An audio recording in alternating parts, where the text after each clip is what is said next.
In the field of criminology, students study the minds of killers. They examine case files. They analyze crime scenes. They learn how murderers operate and how law enforcement catches them. But what happens when a student of criminology becomes the suspect? This is the story of Bryan Kohberger and the brutal murders of 4 University of Idaho students. November 13th, 2022. Moscow, Idaho, a college town, a place where students study and learn and build their futures. On this night, 4 young people would have their futures stolen forever. Kaylee Goncalves, Madison Mogen, Xana Kernodle, Ethan Chapin, 4 college students, 4 lives about to end.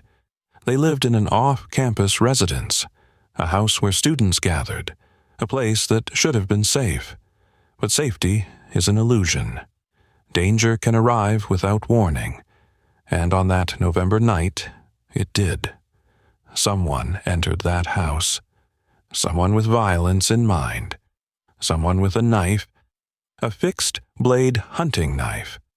The attacker moved through the house with the kind of determination that suggests planning, that suggests intent, that suggests this was not random, but chosen. The students were stabbed, repeatedly, viciously. 4 lives ended in a house that was supposed to be a sanctuary.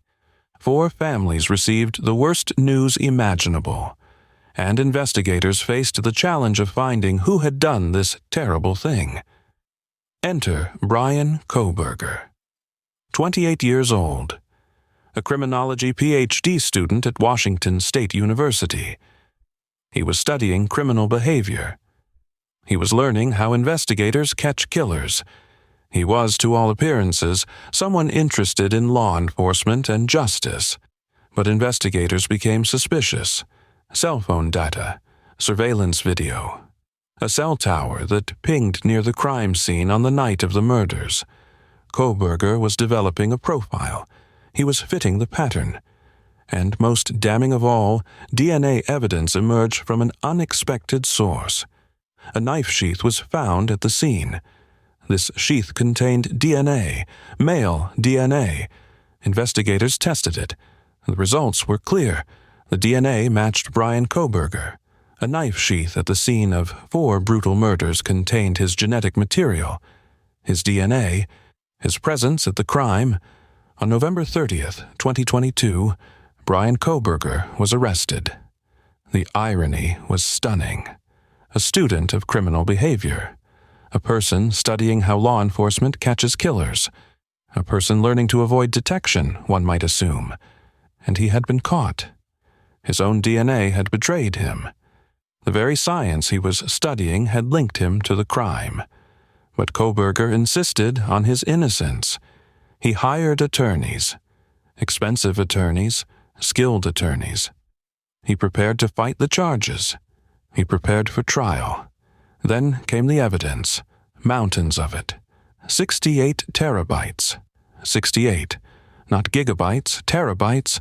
Computer servers full of data, surveillance footage, cell phone records, text messages, a digital map of his location, his movements, his patterns, DNA evidence linking him to the crime scene.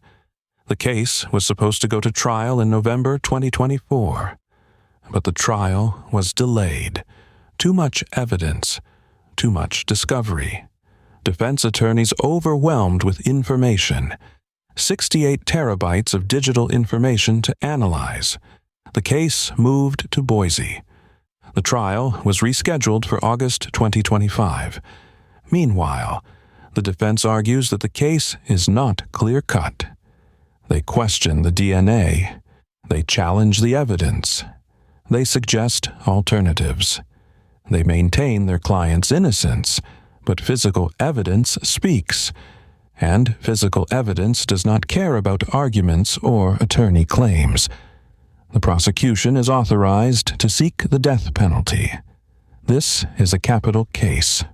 4 young people were murdered. If convicted, Bryan Kohberger could face execution. The stakes could not be higher. When the trial begins in August, it will be one of the most closely watched trials in America. A criminology student accused of quadruple homicide. A person who studied how killers are caught, now caught by the same methods he studied. A case with DNA evidence, cell phone data, and forensic analysis.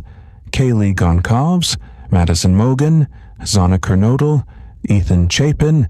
These names deserve justice.